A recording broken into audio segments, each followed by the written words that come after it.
Sometimes you come across an artwork that is so intriguing that it stops you in your tracks. And for many people, this work by George Roux is such a painting. It shows a man in his studio, admiring a spirit that has suddenly appeared playing the piano. It's an intriguing evening scene. The man was working at his desk under the light of a gas lamp, but suddenly he sees the woman appearing at the piano. Is it a ghost? A spirit? Maybe a hallucination? Looking at the man's joyful reaction, something incredible is happening. He stands up from his chair and is moving in the direction of the woman. Is it his wife that has passed away too early and is reappearing in the studio? Is she perhaps playing their favorite song on the piano? The man seems to cherish this fond memory. And what will happen afterwards? Will the memory last? Will it bring him lasting happiness? Or will it soon be over, and will the man get back to reality? When discussing these artworks, I always try to look up some more information about the painting. But that was not easy in this case. The first issue is that this painting is not in any museum, it's part of a private collection.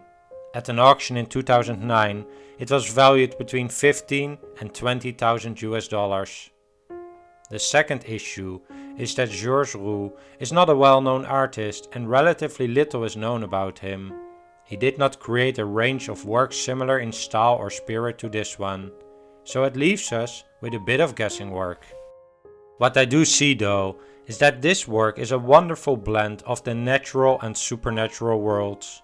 Some people interpret this as a memory of the man in this painting about a moment earlier in his life. But it is the way that the spirit of the woman is depicted that makes this work so intriguing. She is her own source of light, lighting up the room. Her pale skin, radiating white dress, slim figure and neatly tucked bun create an image of a graceful and beautiful woman elegantly hitting the keys of the piano.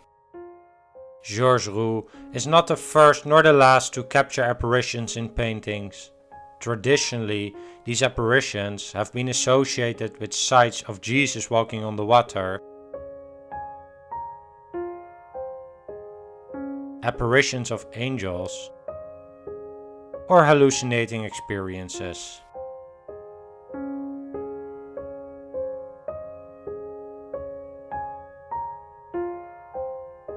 George Roux is not a very well-known artist and relatively little is known about him. Besides being the creator of this wonderful painting, he is best known for his work as a book illustrator. He was, for example, one of the two primary illustrators of the original publications of Jules Verne, the famous French novelist and poet known for works like Around the World in 80 Days.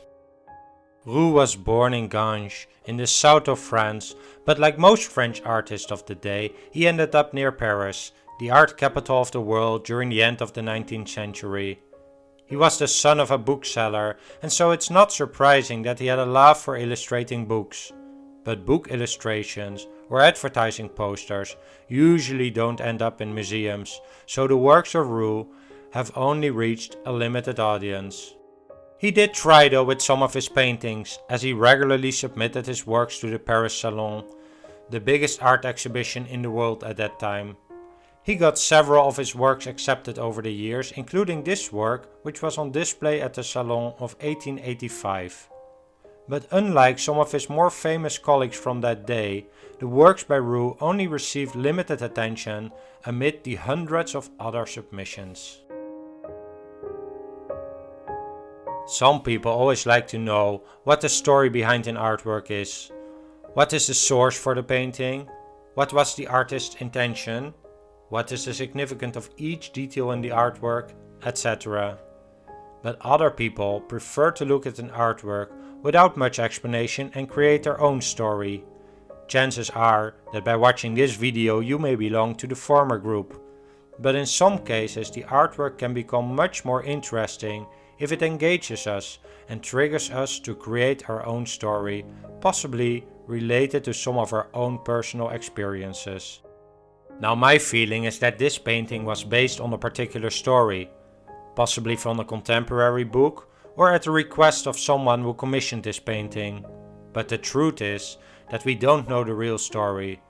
It's not like some modern, more abstract art, which had the explicit goal of letting viewers form their own interpretation by providing no background on the story or feelings depicted and vague titles to not influence people's interpretations.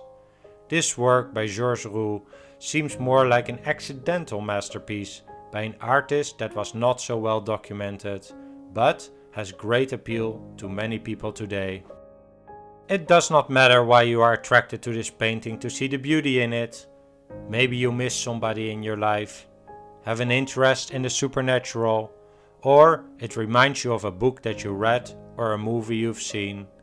I've read and heard a wide variety of associations of people seeing an image of this painting, ranging from comparisons to the ghost in the library scene of Ghostbusters, the Phantom Manor ride in Disneyland, to scenes from books by Franz Kafka, Edgar Allan Poe and Lev Tolstoy. Let me know in the comments below what your own associations with this painting are. I hope you enjoyed this discussion. If you did, please hit the like and subscribe buttons. And if you are already subscribed, you can hit the notification bell to be notified every time I release a video about a new masterpiece. Thank you for listening.